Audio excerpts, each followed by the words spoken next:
ভালো থেকো সব সময়। হ্যাঁ, তুমিও ভালো থেকো। বিয়ে কবে করবে? জানি না আদৌ কপালে বিয়ে শাদী আছে কিনা। তোমার বউকে বলে দিও আমি যেই হাত ধরেছি ওই হাত যেন না ধরে। তোমার জামাইকেও বলে দিও আমি যে গালে কিস করছি ওই গালে যেন আর কিস না করে। আমরা যেই জায়গায় দুজন মিলে ঘুরছি তুমি তোমার বউকে নিয়ে ভুলেও সেই জায়গায় আর যাবা না। বউয়ের মন রাখতে মাঝে মাঝে যেতেও হতে পারে। তুই নেই মাত্র কইলে তুই আর বিয়ে করবি না। এটা তো তোমার কথায় কথায় বললাম। তোর স্বভাব আমি ভালো করে জানি। আমি তো তোর কথা উনানে লেগে কইতেছিলাম। ছেড়েই তো চলে যাচ্ছ, তাহলে আবার এইগুলো কেন বলতেছো? ঠিকই তো বলছো, আমি কেন এগুলো বলতেছি এখন? আমাকে ছেড়ে খুব ভালো থাকবে তাই না? ভালো তো থাকতাম, কিন্তু এই 2-3 বছরে তো হাজার হাজার টাকা খরচ হয়ে গেছে আমার। ঘুরতে গেলে গাড়ি ভাড়া তো আসি, ফুচকা খাওয়ানো, চটপটি খাওয়ানো, আইসক্রিম খাওয়ানো, এইগুলোর পিছনে যত টাকা গেছে আমার। কষ্ট পেও না, যখন জামাই হবে টাকা পয়সা হলে তোমাকে সব শোধ করে দিব। তোমার কিন্তু মাঝে মধ্যে এমবিও বইটা দিতাম আমি। হ্যাঁ ঠিকই বলছো, আমি তোমার কাছ থেকে নিতে চাইছিলাম না, তুমি আমাকে জোর করেই দিছিলা। তখন তো বুঝিনি এগুলো সব লস হয়ে যাবে। আচ্ছা জামাই হলে ওটাও শোধ করে দিব, টেনশন করো না। ঠিক আছে, ওইগুলো শোধ করে দিলে আমার আর মনে কোনো কষ্ট নাই। শুধু নিজে যা যা করছো তাই ভাবলা, আমি যে কি করছি সেইগুলো মনে নাই।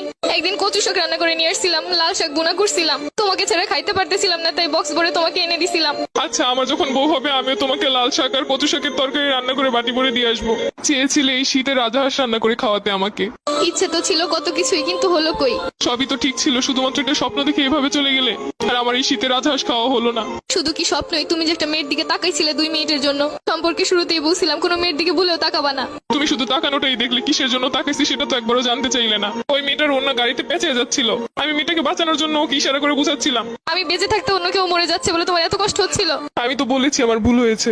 কিছু কিছু ভুলের কখনো ক্ষমা হয় না, এটা তো জানো। আর তুমি তো জানো আমি সবকিছু সহ্য করতে রাজি, কিন্তু মেয়েদের ব্যাপার নিয়ে একদমই সহ্য করতে পারি না। তাই তো আর আটকাতেও পারছি না। দোয়া করি সুখে থাকো সব সময়। তুমি আমাকে খুব সহজে ভুলে যেতে পারবে তাই না?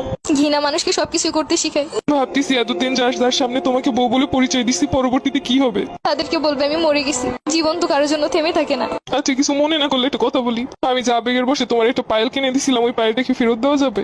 জানোই তো আমার কাছে অত বেশি টাকা পয়সা নাই। নতুন কাউকে পটাইতে গেলে তো তখন লাগবো। কিন্তু ওই পায়েলটার তো 2-3 জায়গা থেকে খুইলা পড়ে গেছে। সমস্যা নেই, তুমি নিয়ে এসো, যা পইরে গেছে ওগুলো লাগাই নিবো। ওটার তো রঙও তেমন ভালো নাই। সমস্যা নেই, রং করে নিবো। আচ্ছা ঠিক আছে।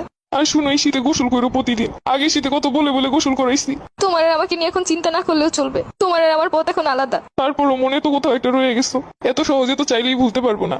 কিছু না মনে করলে আমি একটা কথা বলি। তোমারে তো আমি একটা গড়ি গিফট করছিলাম, ওই গড়িটা কি ফেরত দেওয়া যাবো? ওই গড়িটা তো পানি ঢুকে নষ্ট হয়ে গেছে। সমস্যা নেই, নষ্ট হইলেও চলবো। পুরোনো জিনিস বিক্রি হয়ে যে গ্রুপগুলোতে ওইগুলোই সেল করে দিব। একটা ড্রেস পছন্দ হয়েছে, ভাবছিলাম তোমারে বলবো, সেটা তো আর হলো না। ওই গড়িটা বিক্রি করেই কিনবো।